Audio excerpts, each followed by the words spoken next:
assess AJ's outing? It was good. It was better. And then, obviously Freilich did an incredible job with 2 strikes, and then the next guy gets a flare. And then, to be honest with you, if you look back on it, we turned the lineup over. You'd like to go back in time if you could and maybe do somebody else, but, gives up another single there. So it wasn't like he was out of the zone or not throwing good pitches. They did a really good job. I mean, they did a good job with 2 strikes throughout the series, but it kind of spiraled there quick on him. But he was really good, especially in the first inning. You could tell there was an attitude difference, and certainly the stuff spoke to that as well. What led to your frustrations in the 5th? Probably the comparison of the check swings of Levi versus Levi won't like hearing it, but I think he went. I think both guys went. So, but I think that was a spillover too.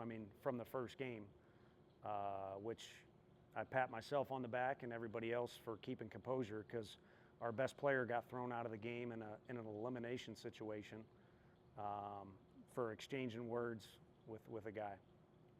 Two adults competing in a league, which, for the record, everybody gets to chime in this league more than anybody on Twitter and from the stands and everything else.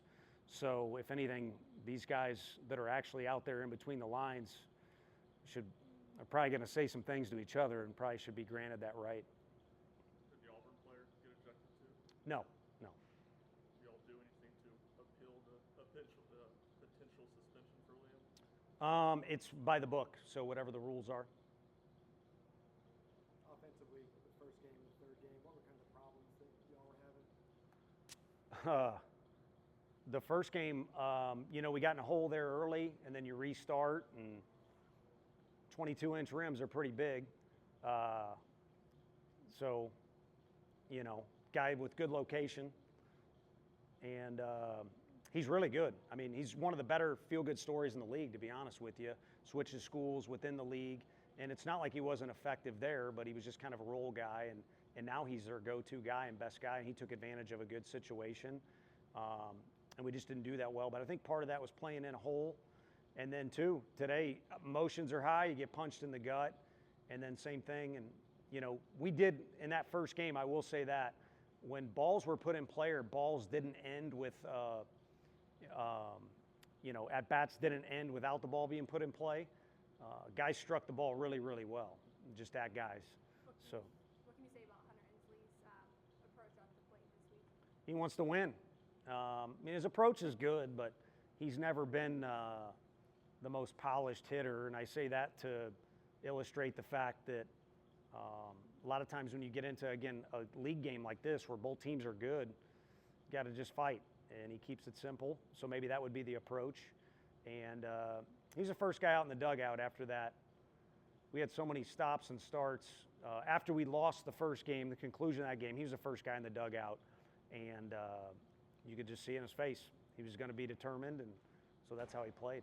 How much can the team take from maybe his mentality, having that approach, having that fight, maybe maturity and discipline? You need to follow your leaders for sure, and it's certain situations call for different leadership.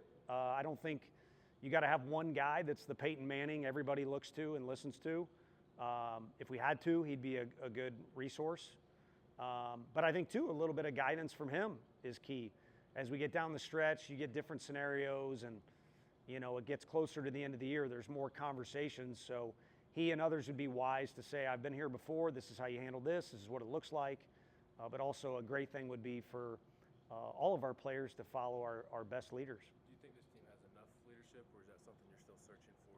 Yeah, I think that part's great. We had a conversation there at the end. I think in moments, guys get out of character, maybe get a little over emotional or stuff like that, which I know is comical to use that phrase now. But again, I think there was a little more calculation to things. You guys can piece everything together. But no, I think there's enough talent, enough leadership, and enough ability to execute. But we throw up some roadblocks in our own way at times, and you'd like it to be, again, you play Auburn, there might be a situation where you did what you needed to do, the guy's just good enough with the bat, like the Freilich instance, or, you go up there with a good approach, but Dutton locates, that could happen. But you don't want it to happen where you don't have the right approach or you put a roadblock in front of yourself. What are some of those roadblocks, I guess, that you're seeing right now from this team? I think some guys will get a little too wrapped up emotionally in what's going on, and you want guys to play with passion. I think that's been a trademark of ours. Have a little extra fight. I do think they have that, but the way you execute that is to have your emotions under control, and sometimes that can spill over even for our best guys. Like I said, it's rare for Hunter. He's been there, done that, but you could go on down the list, and Gavin's pretty good, but otherwise you can see that spill over for some guys where they get a little out of control of themselves, and in order to be in control, you got to be under control. I guess the results are something black and white that we can all see, but in terms of performance, in terms of what the way you think your guys could be playing and where they're playing now, how much difference is there between that? It's hard because it's blurred lines, I think is the phrase, and was a song too. We start out of the gate strong. I think after our first 15, 16 games, we had the same record we did in 20, and probably more talent in 20, but this team was ranked number 1. I don't even think that team was ranked at that point. If they were, it definitely wasn't that high. So blurred lines, meaning there's narratives from fans and other people that want our guys to just steamroll over people, in part because it went from, I don't want to say no respect because that's crazy. That's Rodney Dangerfield's deal. But it went from, wait a minute, like in 23, getting a little too much credit.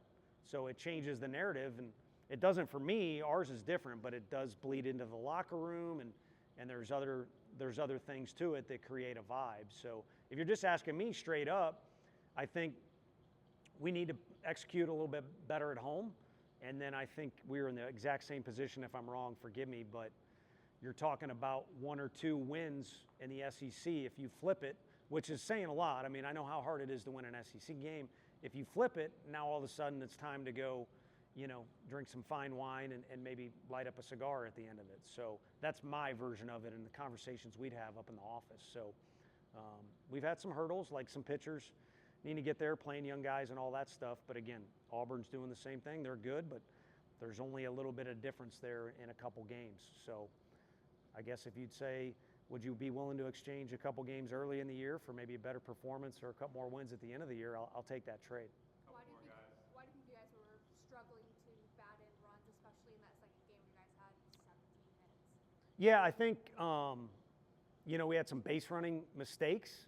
But again, you got to credit Auburn a little bit with some of the throws they made from the outfield as well. So we had some base running mistakes that stick out, and then some guys that got a little overzealous at the plate, chasing pitches out of the zone. I think that occurred when I was no longer around as well. So, like I said, if our guys will keep pushing forward, the breaks will come their way. You make your own breaks, but you kind of interfere with everything if you get deflated or you get too emotional, if that makes sense. At home this season, what needs to be different about it next weekend? Need to play better, be my first easiest answer. It'd be nice if we had some normal weather and the usual crowds. I mean, I think our crowd, I don't know why, but it was bigger for the 7-inning game than I don't know how that happened.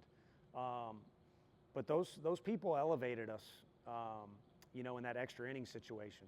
It was like sudden death baseball. So, and you got Liam pitching. They were obviously juiced, and I think they affected the game and put us over the edge. And we can't rely on the fans to play well or be focused.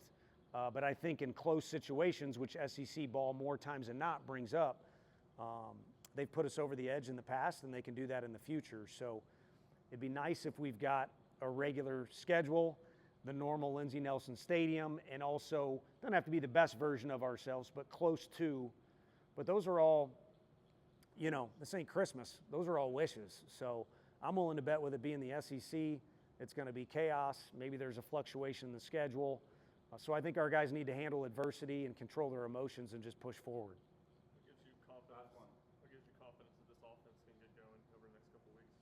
I think the guys that are in the lineup, and then the guys that are working with them in the cage here every day, and then also maybe the fact that we haven't discovered the best version of ourselves. I think there were some days where because we were playing so well and everybody thought so high of themselves, we had big margins early in the year.